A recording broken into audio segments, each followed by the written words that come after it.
Alhamdulillah, nahmaduhu wa nasta'inuhu wa nastaghfiruh wa na'udzu billahi min shururi anfusina wa min sayyiati a'malina. May yahdihillahu fala mudilla lahu wa may yudlil fala hadiya lahu. Asyhadu an la ilaha illallah wa la syarika lahu wa asyhadu anna Muhammadan abduhu wa rasuluh la nabiyya ba'dahu. Alhamdulillah, segala puji hanya bagi Allah, segala nikmatnya, segala karunia-Nya, sehingga kita masih bisa bertemu di malam hari ini sama-sama belajar mendalami memahami hukum-hukum yang berlaku dalam ibadah, tata cara, syarat sah, rukun dan wajib dari ibadah kita, supaya ibadah kita sesuai dengan apa yang diajarkan oleh Muhammad SAW. Semoga kita amal ibadah kita diterima di sisi Allah Subhanahu wa Ta'ala. Amin ya rabbal alamin.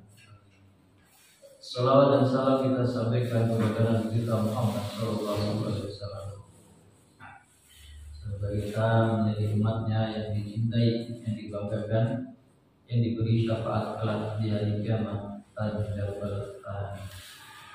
Alhamdulillah, kita melanjutkan pembahasan kita tentang fikih. Kemarin kita sudah membahas tentang macam-macam air, hukumnya, kemudian tentang terakhir adalah tentang benda-benda yang najis. Terakhir kita bahas tentang juludul maitat tadhuru bil dibagi illa jildal kalbi wal khinzir wa al maitati wa sya'ruha najisun illa al adamiyah. Kulit dari bangkai itu bisa disucikan dengan disamak, kecuali dua hewan saja yang tidak bisa disucikan, yaitu kulit dari binatang anjing dan babi. Nah, kalau kulit itu nanti kita sebentar lagi ada kegiatan Idul Adha, kurban. Kalau kulit itu adalah kulit dari binatang yang boleh dimakan dan disembelih secara syar'i, secara syariat. Misalnya kita nyembelih kambing dengan secara sesuai syariat, dengan disembelih secara syar'i, maka dagingnya halal dimakan, kulitnya boleh dimasak juga kalau mau, dan kulitnya tidak najis, ya tinggal dibersihkan. Walaupun tidak disamak, ya asal sudah dibersihkan tidak najis. Nah, yang dimaksud di sini adalah kulit dari binatang bangkai. Bangkai tadi bisa berasal dari binatang yang boleh dimakan tadi, kambing, sapi, kerbau, tetapi tidak disembelih, kemudian mati karena penyakit, tidak disembelih, mati, maka bangkai hukumnya.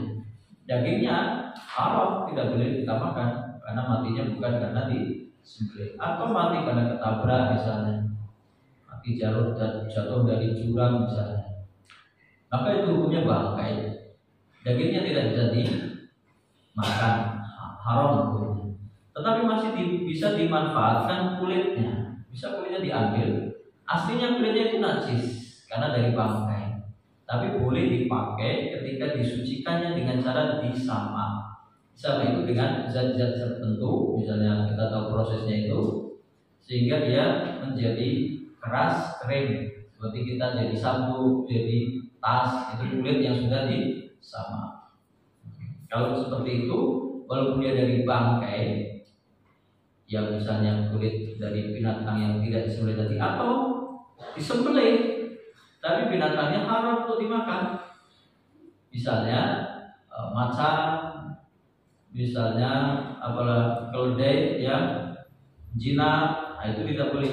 Ular bahkan, tapi ketika sudah disamak maka dia menjadi suci, kecuali dua, yaitu binatang anjing dan babi, karena secara asli kedua binatang tersebut adalah najis. Wa akul maitati wa sya'ruha najisun. Tulang dan rambut dari bangkai itu najis hukumnya. Kulitnya juga aslinya najis, tapi bisa disucikan dengan cara disamakan. Tulang dan rambutnya juga najis. Illa al-adamiyah, kecuali anak Adam, yaitu manusia. Kalau manusia tidak najis tulangnya. Misalnya ada orang menggali kuburan, biasanya masih ketemu tulang dari apa yang dikubur yang lebih dahulu. Ada sisa-sisa tulangnya. Nyentuh itu, karena tulang manusia tidak najis. Atau rambut manusia.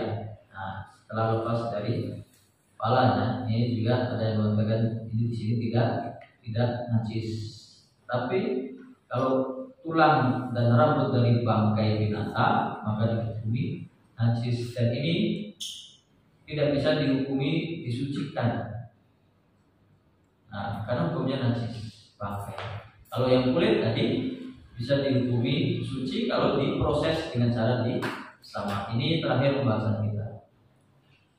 Yang berikutnya tentang penggunaan benda-benda perabot atau perkakas yang diharamkan. Wala yajuzu istimalu awani dzahab wal fiddah wa yajuzu istimalu ghairihima minal awani, dan tidak diperbolehkan penggunaan bejana. Bejana itu gelas, bisa mangkok, bisa piring, bisa artinya wadah. Awani adzahab wal fiddah, dari emas dan perak. Wala yajuzu istimalu awani dzahab wal fiddah, tidak diperbolehkan menggunakan bejana perkakas, tadi gelas, piring, mangkok dan semacamnya yang dari emas dan dari perak. Wa yajuzu istimalu ghairihima minal awani, dan boleh menggunakan perabot seperti itu selain dari emas dan perak, aluminium, besi, tembaga, dari tanah liat boleh. Kalau dari emas dan perak tidak boleh. Nah, dalilnya dari hadis Hudzaifah radhiyallahu anhu, qala, dia berkata, sami'tu Rasulullah sallallahu alaihi wasallam yaqulu, saya mendengar Rasulullah sallallahu alaihi wasallam bersabda, la talbasul harira wala ad-dibaja wala tasrabu fi aniyatid dhahabi wal fiddah fa innaha lahum fid dunya wa lakum fil akhirah. Hadisnya riwayat Bukhari Muslim. Jadi sahih. Janganlah kalian memakai al-harir. Harir itu sutra, ini khusus laki-laki. Wala ad-dibaj, dibaj itu sutra juga, tapi apa? Kayak kita bilangnya kayak brokat itu, ada kayak gambarannya gitu. Tapi termasuk jenis dari sutra juga. Wala tasrabu fi aniyatidz dzahabi wal fiddah, janganlah kalian minum dari bejana yang terbuat dari emas dan perak. Fa innaha lahum, karena itu bagi mereka. Mereka siapa? Orang kafir, orang di luar Islam. Walakum fil akhirah. Nah, bagi kalian tidak boleh.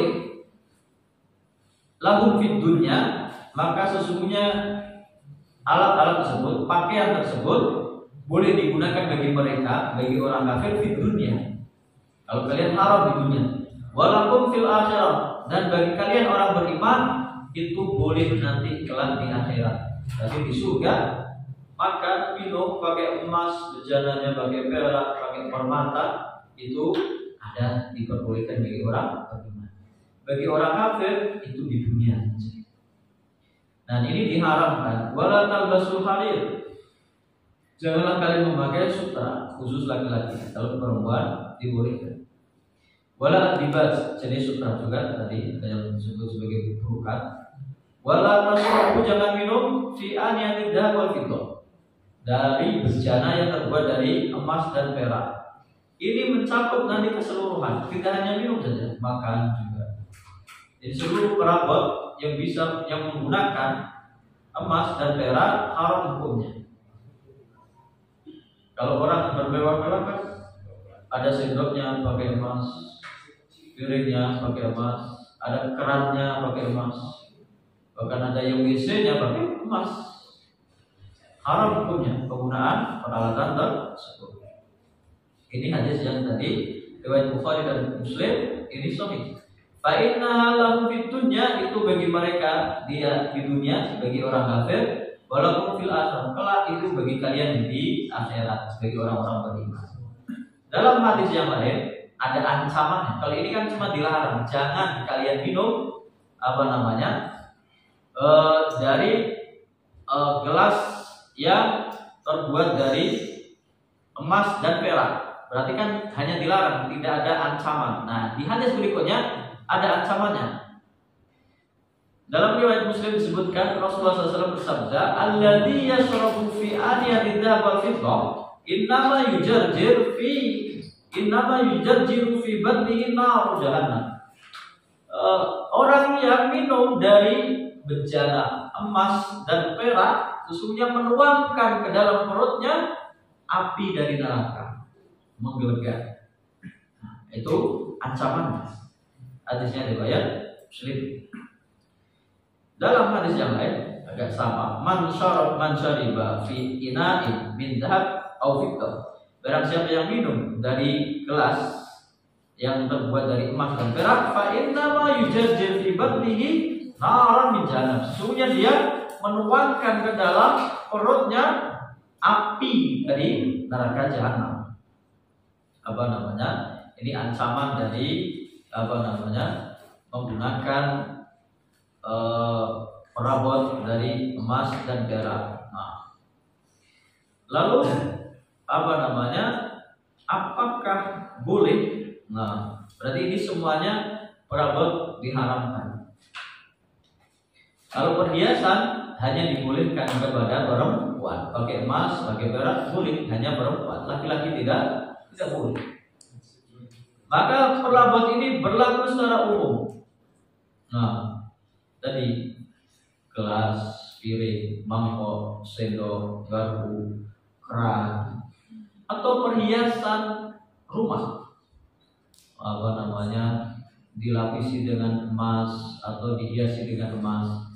Nah, lalu bagaimana kalau hukumnya emasnya hanya sebagai sepuhan atau pinggirannya saja? Ada mangkok terbuat dari entah itu aluminium, entah itu berbasis stainless steel itu, tapi pinggirannya emas misalnya. Apakah itu dibolehkan? Ada yang mengatakan mutlak tidak boleh, ada yang mengatakan boleh kalau disepuhnya tidak pakai api. Bagaimana? Cuma ditempel saja. Nah, ini dalam mazhab Syafi'i. Ada yang mengatakan sama sekali tidak boleh. Kalau berupa emas, beda nanti penggunaan sutra. Kalau sutra campuran dibolehkan asal campurannya kurang dari 50%. Misalnya sutranya hanya 30% atau 40%, kain katunnya 60%, maka itu diperbolehkan bagi laki-laki karena campurannya yang bukan sutra lebih banyak. Tapi kalau yang emas ini sama sekali tidak boleh. Maka berlaku secara umum dari berbagai perabot. Bahkan kalau mazhab Syafi'i itu lebih ketat atau sangat berhati-hati. Orang yang membuat pun itu haram hukumnya. Yang membuat, karena penggunaannya juga haram. Yang membuat pun itu dihukumi haram. Padahal kan itu dibolehkan bagi orang kafir. Tapi tetap kalau membuat karena penggunaannya bagi orang beriman haram, maka juga haram. Bahkan kalau di kitab ini dirinci, orang yang merusakkan sengaja atau tidak sengaja benda-benda seperti ini, misalnya jatuh terus pecah atau rusak, dia nggak bisa dituntut untuk mengganti karena itu barang yang dia gunakan memang tidak boleh untuk digunakan, tidak bisa dituntut juga. Kalau itu hukumnya hukum Islam. Kalau hukum Indonesia ya jangan coba-coba karena kita bukan berdasarkan hukum syariat di situ. Nah, Ini tentang hukum penggunaan wadah perabot dari emas dan perak. Yang berikutnya adalah disunahkannya menggunakan siwak. Nah, as-siwaku mustahabun fi kulli halin illa ba'da zawali lis-shaim. Menggunakan siwak, bersiwak adalah hukumnya mustahabun, sangat disunahkan. Fi kulli halin, dalam semua kondisi, dalam segala keadaan. Illa ba'da zawali lis-shaim, kecuali setelah duhur. Zawal itu kan waktu duhur. Setelah duhur bagi orang yang sedang puasa, itu dihukumi makruh menurut mazhab Syafi'i. Tapi dalam hal ini, dalam hukum ini, di sini juga dijelaskan yang menganggap itu makruh sebagian mazhab Syafi'i dan sebagian yang mazhab Syafi'i juga tidak mengatakan makruh. Tapi yang tiga mazhab yang lain, Hambali, Hanafi, kemudian Maliki, tiga-tiganya tidak memakruhkan. Jadi tetap boleh bersiwak bagi orang yang berpuasa dari pagi sampai sore, sampai menjelang maghrib. Kalau mazhab Syafi'i hanya membatasi pagi sampai sebelum zuhur. Setelah zuhur hukumnya makruh bersiwak. Kenapa? Karena ya berpegangan kepada dalil bahwasanya Nabi Muhammad SAW bersabda, hadisnya riwayat Bukhari dan Muslim, isinya bukan larangan, cuma anjuran saja. La khurufu fami shaim atyabu indallahi min rihil misk. Bau mulut orang yang sedang berpuasa itu di sisi Allah lebih baik atau lebih wangi daripada minyak misk. Berarti semakin bau semakin wangi. Mazhab ini. Berarti kalau kita menghilangkan baunya, nanti tidak bagus. Itu menurut mazhab Syafi'i. Tapi seluruh mazhab yang lain tiga-tiganya tidak mengatakan makruh, boleh. Nah, ini jadi yang memakruhkan sendiri illa ba'da zawali lis-shaim, kecuali setelah zawal, setelah zuhur bagi orang yang berpuasa.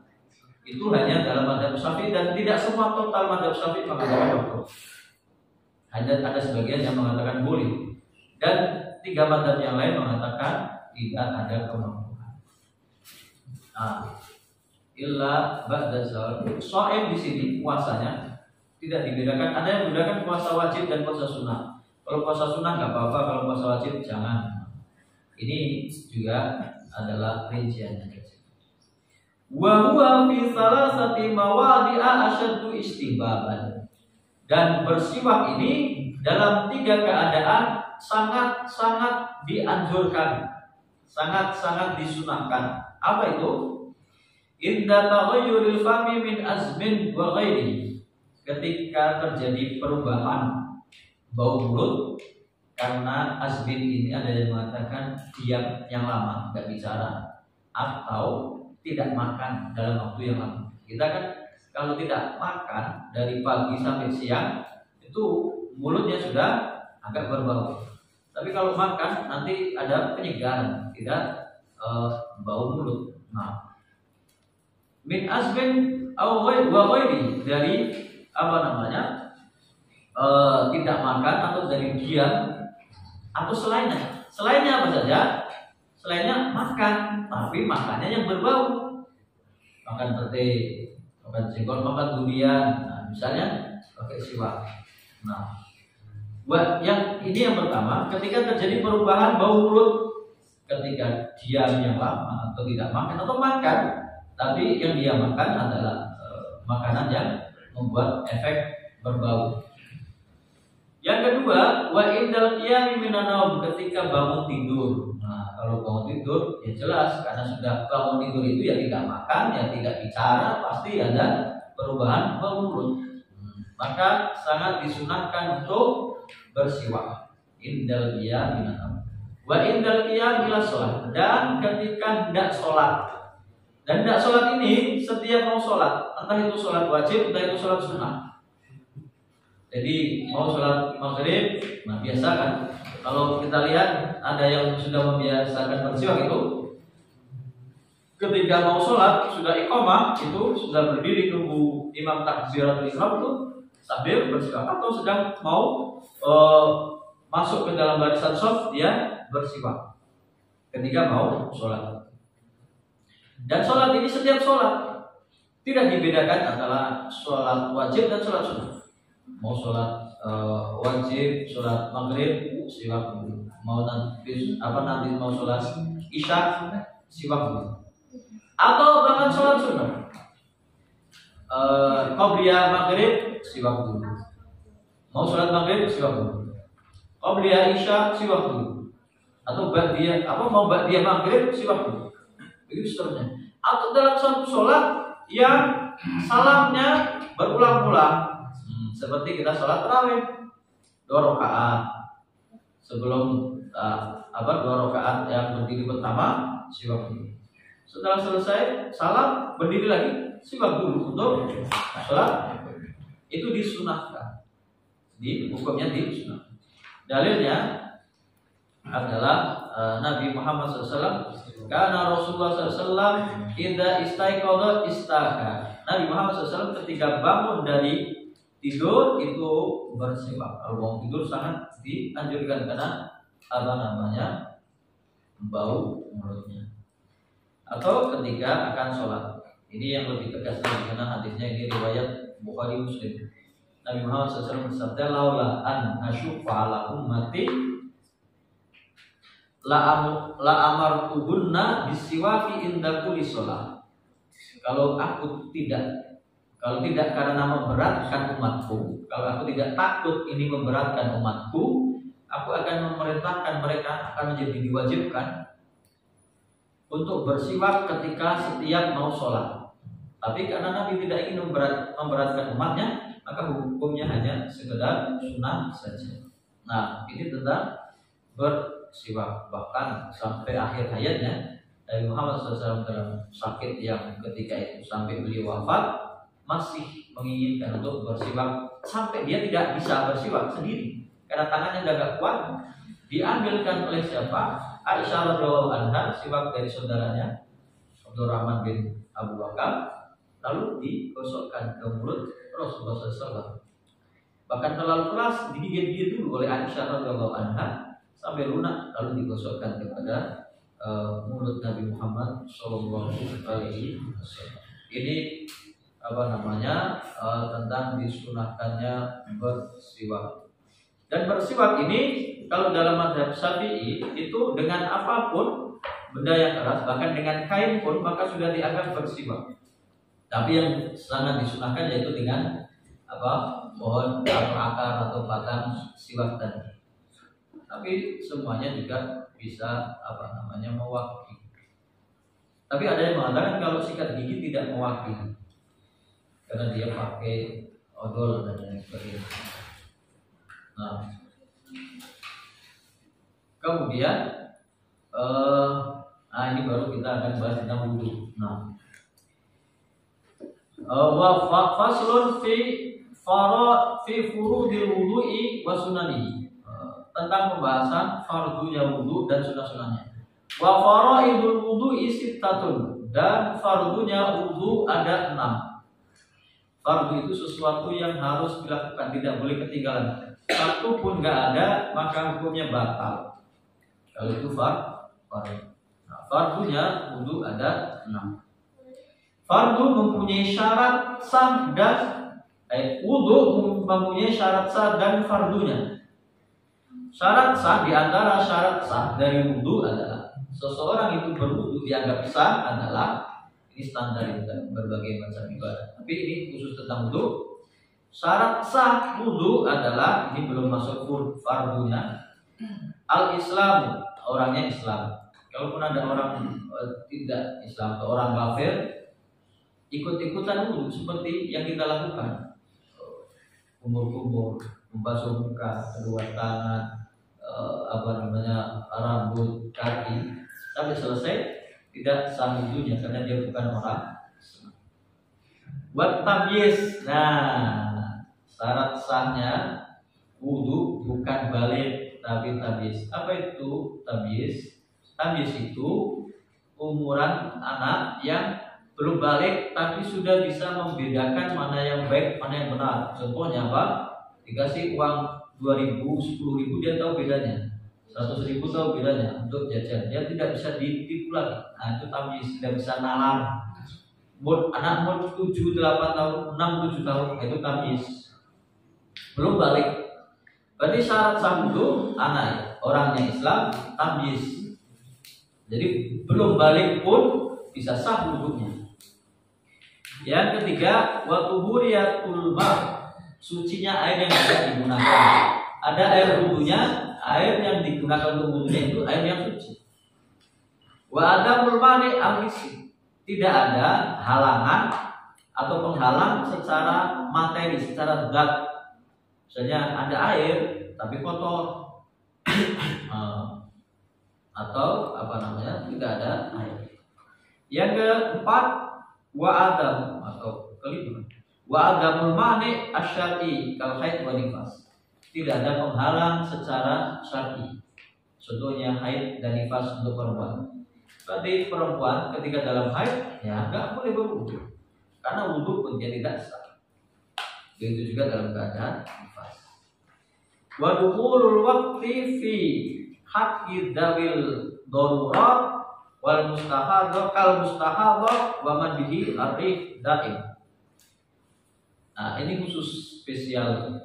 Kemarin agak ditanyakan, yaitu orang yang mempunyai, kalau bahasa kita, kalau di sini banyak fi haqqi dzawil darurat, orang yang mempunyai udzur darurat. Bagaimana contohnya? Di sini kalau mustahadha itu perempuan yang kalau bahasa kita keputihan atau apa. Jadi dia keluar cairan terus dari kemaluannya. Laki-laki, orang yang tidak bisa mengontrol kencingnya, mungkin tidak kena penyakit prostat atau apa, jadi dia netes terus kencingnya. Nah ini orang yang biasanya untuk menghindari najisnya itu kemana-mana. Nah, kan ada zaman sekarang ada orang itu pakai pampers, orang tua, ya kan? Nah, orang yang seperti ini wudunya untuk bisa menjadi sah ketika sudah masuk waktu sholat. Misalnya mau sholat maghrib, nggak boleh dia wudu dari jam 5 kemudian untuk sholat maghrib. Setelah azan maghrib baru dia boleh wudu untuk sholat maghrib. Demikian juga dia tidak boleh menggabungkan setelah wudu maghrib, dia belum kentut sampai sholat isya, azan isya. Nah, dia merasa nggak kentut, tapi dia wajib wudu lagi setelah azan isya, karena dia mustahadha atau yang ada kena darurat tadi, karena dia terus menerus mengeluarkan cairan atau kotoran dari kemaluannya. Nah, ini harus setelah masuk waktu sholat. Misalnya mau sholat isya, dia baru kena atau sah wudunya kalau sudah ada isya baru wudu. Tidak boleh dia wudu dari sekarang untuk sholat isya kalau orangnya ya darurat seperti ini.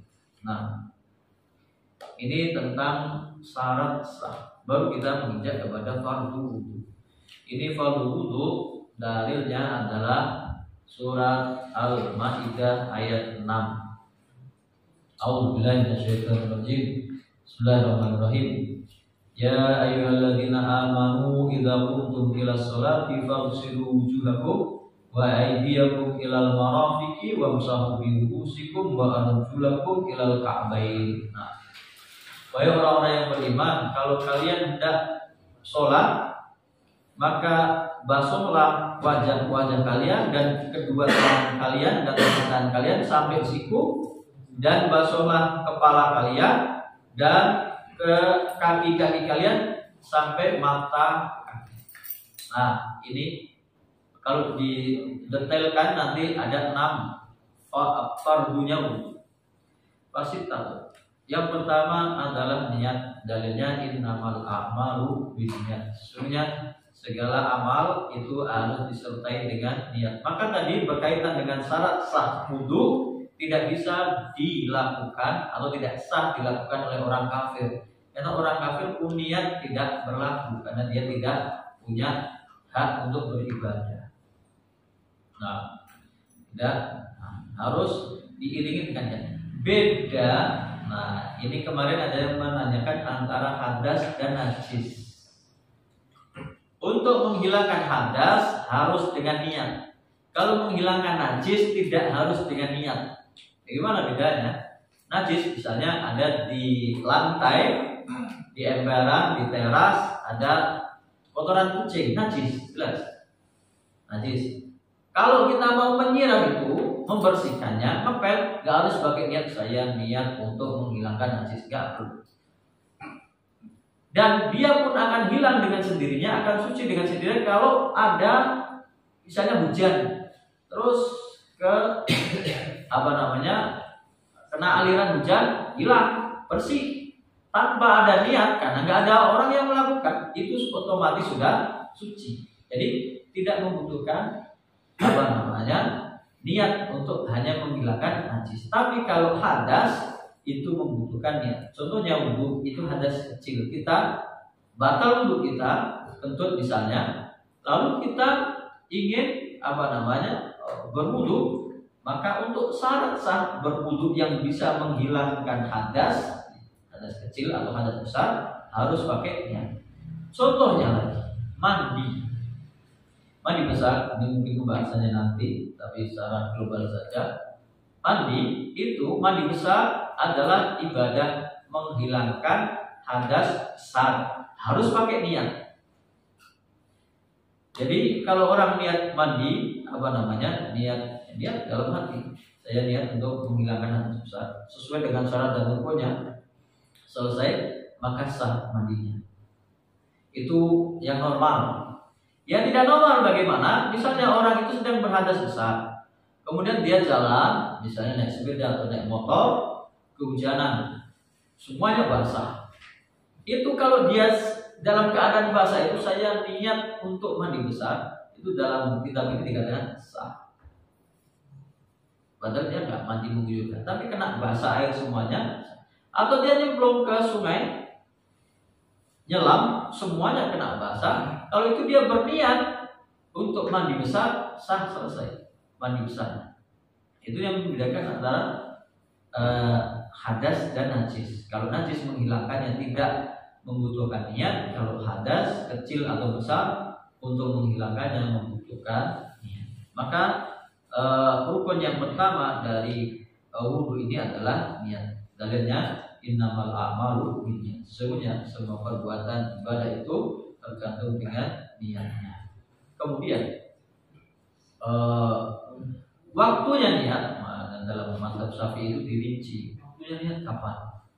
Dalam mazhab Syafi'i itu niatnya ketika kita pertama kali membasuh muka, karena itu yang anggota pertama yang dibasuh yang wajib. Kalau niat dari ini belum berlaku, tapi harus ketika membasuh muka. Nah, kalau lupa bagaimana, nah tetap diniati di tengah-tengah pun masih sah dalam mazhab. Nah, kemudian meniatkan apa? Di sini tidak ada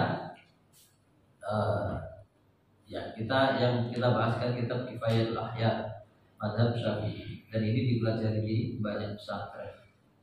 Di sini tidak ada teks untuk bagaimana niat yang diucapkan. Yang ada adalah pengertian apa yang diniatkan dalam berwudu. Yang pertama adalah raf'ul hadas, menghilangkan hadas kecil karena berwudu. Au-taharah hadas, atau bersuci karena berhadas. Hampir sama hasilnya. Menghilangkan hadas atau bersuci dari hadas. Satu. Yang pertama, yang dibolehkan dalam niat. Yang kedua, an-yanwiya istibahat as-shalah, berniat untuk membolehkan dirinya melakukan sholat. Saya wudhu mau sholat, atau hal yang selain dari sholat yaitu ibadah. Saya wudhu mau baca Quran, saya wudhu mau tawaf, karena ibadah-ibadah ini membutuhkan wudhu. Yang ini niat. Yang ketiga, niat melaksanakan fardu wudhu selesai. Itu niatnya. Dan di sini tidak didetailkan harus ada mengucapkan enggak, karena niat itu di dalam hati. Nah, berniat. Mengenai ucapan bismillah nanti itu pembahasannya belakangan, karena itu termasuk dalam sunnahnya. Dalam sunnah ini kita yang masih membahas tentang tentang fardunya. Berarti pertama adalah niat. Nah, kemudian syarat di antara niat itu yakin dengan keadaan. Jadi saya yakin sudah batal wudhu saya, maka saya niat wudhu. Kalau saya tidak batal wudhu saya niat hanya untuk memperbaharui wudhu. Kemudian itu yang pertama. Yang kedua adalah membasuh muka. Nah, membasuh muka. Ya inilah kenapa kita harus belajar ibadah dengan cara yang detail seperti ini, karena kadang-kadang wudhu itu sudah bertahun-tahun kita lakukan, tapi banyak orang yang menyepelekan. Ya kadang cuma nyiprat-nyiprati aja ke wajah, tidak diratakan sampai seluruh wajahnya. Jadi membasuh itu dengan airnya. Nanti berbeda dengan mengusap. Nanti kepala adalah mengusap. Jadi dalilnya tadi faksilu wujuhakum, basuhlah wajah-wajah kalian.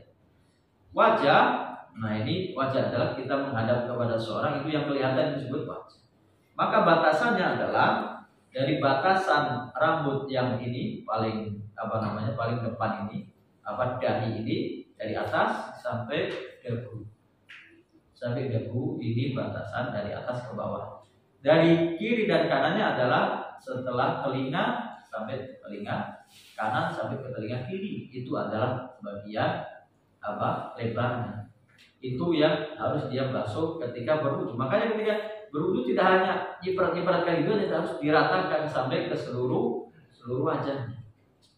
Sedangkan kalau ada orang yang ada rambutnya di sini, ini tidak termasuk wajah, tapi hanya disunahkan untuk dikenai wudu saja. Nanti kita bahas rinciannya. Itu tentang wajah, batasannya seperti itu. Kemudian yang di dalam wajah kadang-kadang ada rambutnya. Ada orang yang sampai pipinya ini ada rambut, maka dia harus dibasuh. Dibasuh itu berarti dikenai air sampai ke dalam kulitnya. Nah, perbedaan pendapat adalah rambut yang biasa kita. Jadi yang di dalam wajah ini ada rambut yang tipis dan yang tebal. Kalau yang tipis berarti boleh atau bisa kita basuh dan sampai ke kulit-kulitnya. Yang tebal kadang-kadang tidak bisa. Di antaranya misalnya kumis itu yang kalau tebal atau ini tidak bisa sampai ke kulit. Tapi ada yang mengatakan harus dibasuh dari permukaan sampai ke kulitnya. Tapi minimal rambutnya itu kulitnya ini dibasahi oleh air wudhu. Nah, kemudian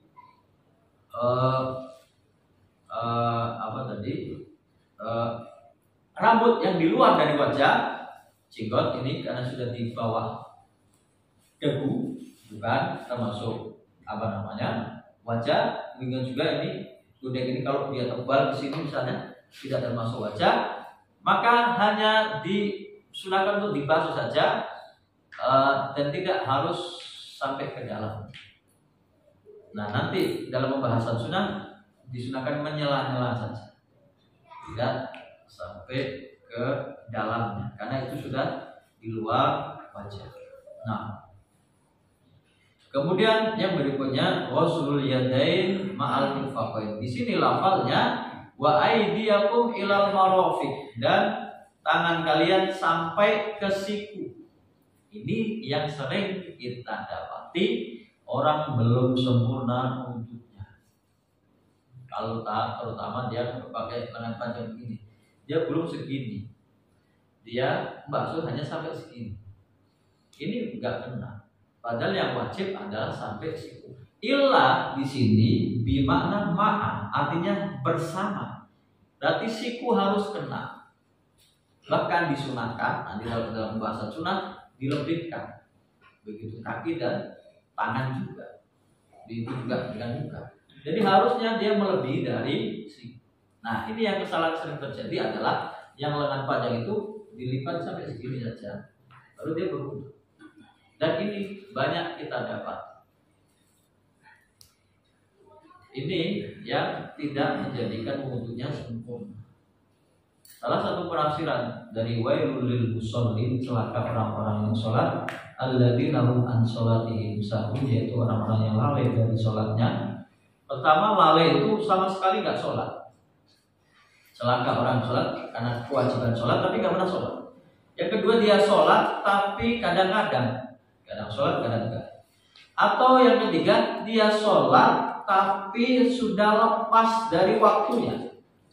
Sholat maghrib sudah jam 7. Nah, sholat asar sudah jam 6. Sholat zuhur sudah jam 4. Jadi dia sholat sudah di luar waktu. Berarti 3 penafsiran tadi.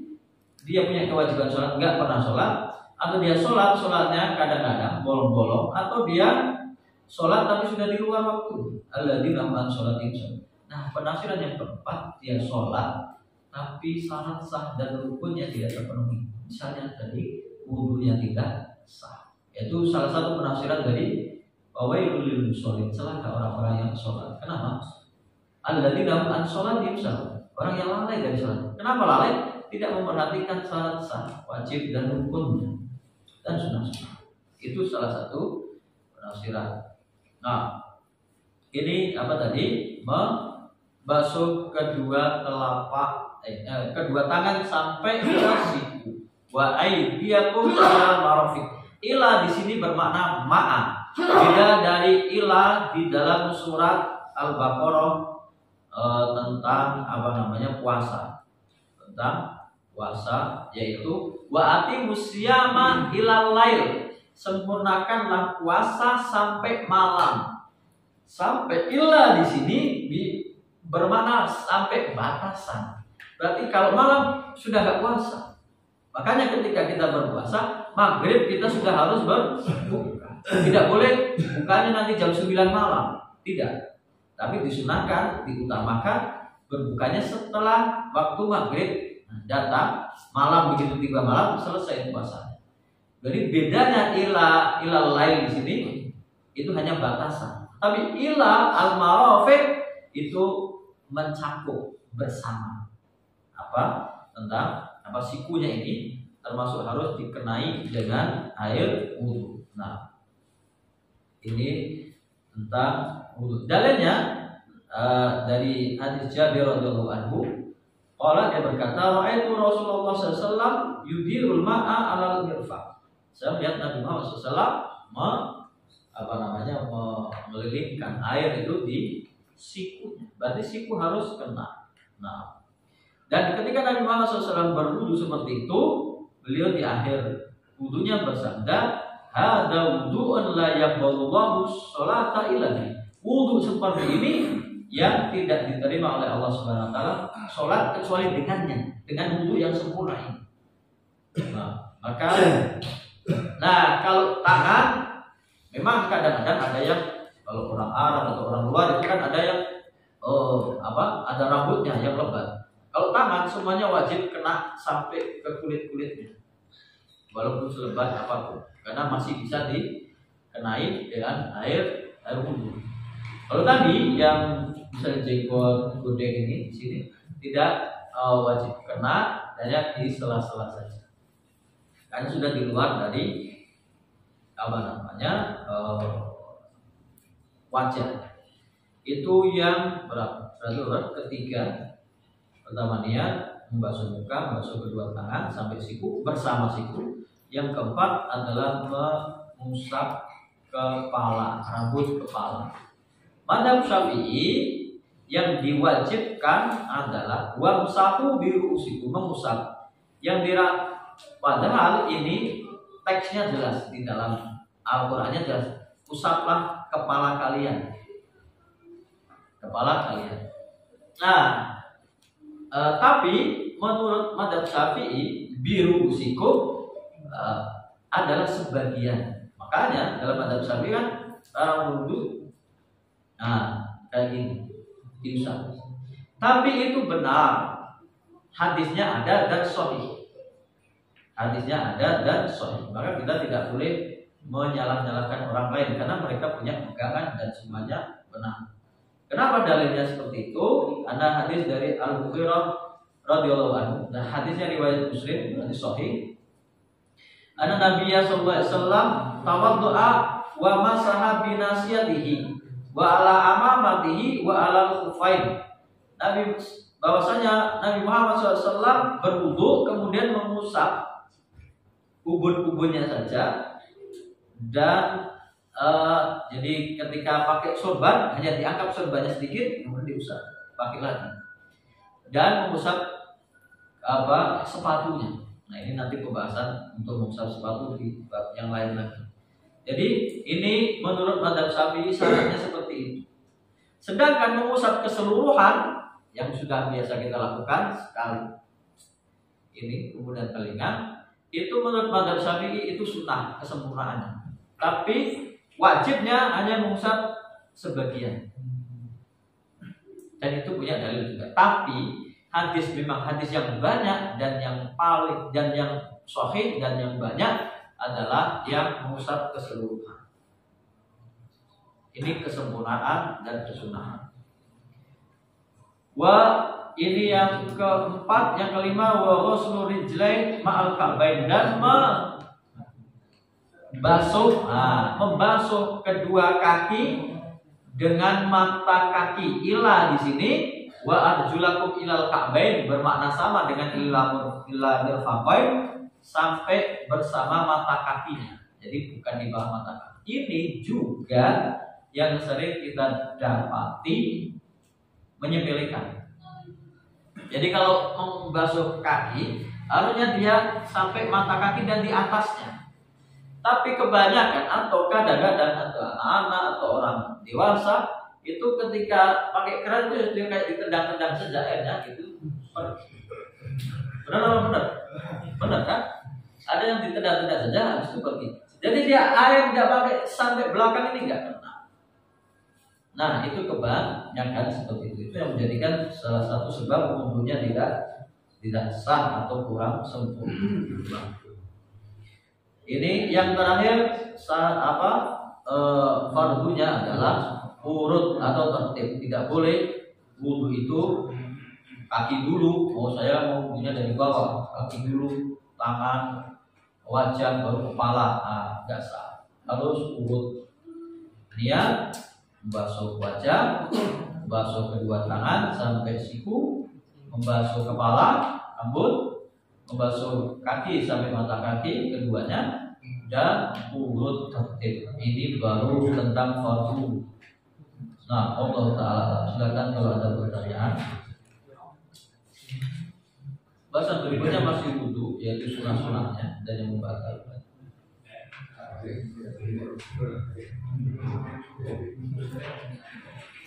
Sebetulnya ini pembahasan ini hal yang sudah kita ketahui, sudah kita biasa lakukan karena setiap hari kita lakukan, setiap sholat kita lakukan.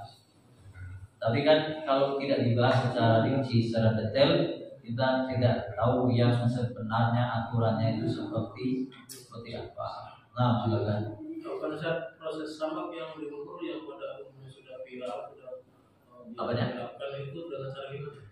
Itu di samak itu tergantung daerah dan teknologi masing-masing yang dipunyai. Misalnya kalau zaman dahulu mungkin dikasih kayak model tawas atau apa gitu, yang proses untuk menjadikan kulit itu, yang penting persyaratannya kulit itu sudah jadi kering, sudah lentur gitu. Ketika kena air dia tidak rusak, ya kan? Ketika sepatu misalnya kita akan pakai, berarti kan sudah disamak. Itu kehujanan dia kan nggak rusak. Nah, kalau masih kehujanan dia masih busuk, masih rusak, berarti tidak sempurna menyamakan. Berarti apapun prosesnya, asal dia menjadikan kulit itu sudah kering, sudah lentur, sudah bisa dipergunakan dengan baik, kena air tidak tembus dan tidak menjadi rusak atau busuk, maka itu proses menyamakan sudah. Hanya digunakan aja ya, kembali konsumsi. digunakan saja, tidak untuk dikonsumsi. Kalau yang disembelih itu dikonsumsi boleh. Makanya ada kan dalam kurban nanti ada dilarang untuk menjual kulit kurbannya. Kan biasanya diperdebatkan itu. Kenapa? Kalau orang Arab itu sampai kulitnya itu dimakan. Karena halal ya sudah dimasak sekalian. Entah dibakar bulunya, habis itu dimakan, dibikin apa kayak kikil atau apalah. Nah itu memang dimakan. Kalau itu harus hasil proses penyembelihan secara syar'i, binatangnya binatang yang boleh dimakan, maka kulit dimakan. Nah, Allah Ta'ala. Berarti ini pembahasan kita sampai fardu wujud saja. Sama pembahasan berikutnya tentang yang sunah-sunahnya, sunah-sunah dulu dan yang mau dibatalkan itu. Kita tutup. Apanya? Nah, kalau itu bisa kita siasati. Misalnya kulit itu dari panitia diserahkan atau diberikan kepada orang, sudah diberikan kan? Nah terserah orang itu. Misalnya kulit itu diberikan ke musola, ya kan? Sudah milik musola. Setelah sudah menjadi hak milik musola, terserah musola ini mau dijual mau diapakan. Karena yang penting bukan dari panitia itu yang menjual kulit langsung. Jadi sudah diberikan kepada orang lain, terserah orang itu mau dijual atau mau dimanfaatkan. Jadi tidak dihitung sebagai ongkos penyembelihan dan pembungkusannya dan lain sebagainya.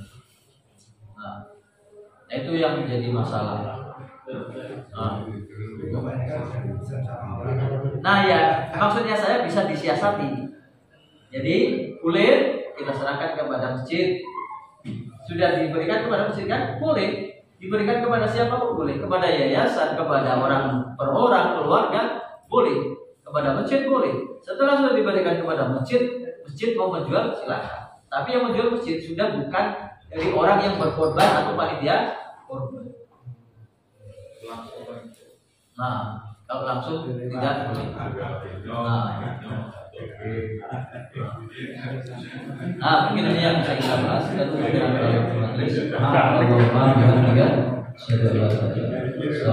Assalamualaikum warahmatullahi wabarakatuh.